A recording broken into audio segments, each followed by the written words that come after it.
Sabe, numa era de constante busca por autoaperfeiçoamento, a ideia de mudança está em todo lugar. Mas e se a verdadeira resposta não estivesse em melhorar o que a gente já é, mas em se tornar algo completamente novo? Hoje, a gente vai explorar essa diferença radical entre a melhoria que o mundo oferece e a transformação total proposta por Jesus. A gente vive num tempo em que todo mundo fala sobre mudança, não é? Livros, vídeos, palestras, todos prometendo uma versão melhor de nós mesmos. O foco é sempre em ajustar e otimizar a vida que a gente já tem, sabe? Focando em novos hábitos, uma nova mentalidade, um novo estilo de vida. E é aqui que a distinção se torna fundamental. Melhorar é basicamente ajustar o que já existe. É um esforço humano para criar uma versão melhorada do antigo. Agora, transformação é outra coisa. É sobre gerar uma vida completamente nova. Não é uma reforma, entende? É uma reconstrução total. Uma obra divina. E aqui a gente chega no ponto central, talvez no motivo pelo qual a verdadeira transformação é tão evitada. Porque ela exige uma forma de morte. A morte para o eu, para a maneira antiga de viver. E claro, a ideia de morrer para si mesmo é algo que a maioria de nós resiste, e com força.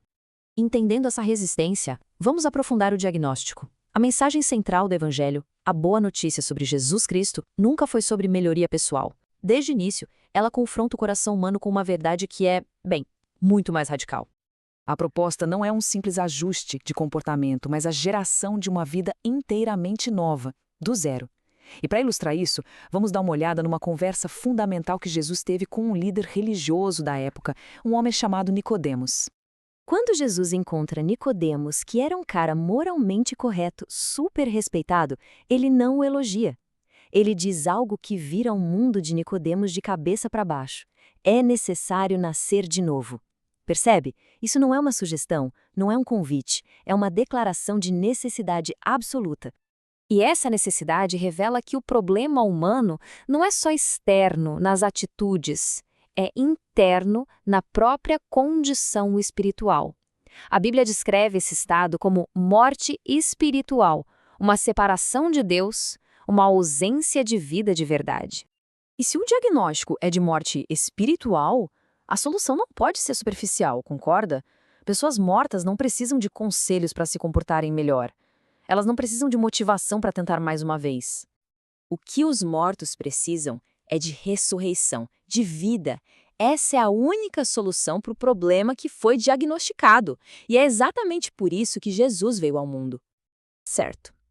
Então, como essa ressurreição acontece na prática?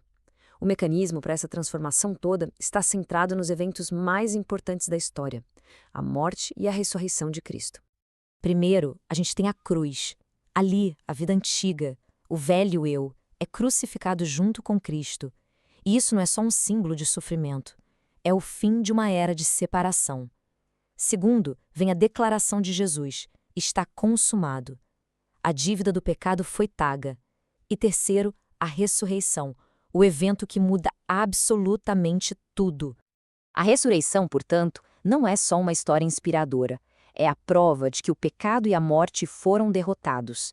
É o que transforma a mensagem do Evangelho de uma filosofia para uma nova realidade espiritual, acessível a todos nós. Então, como é essa nova realidade na vida de uma pessoa?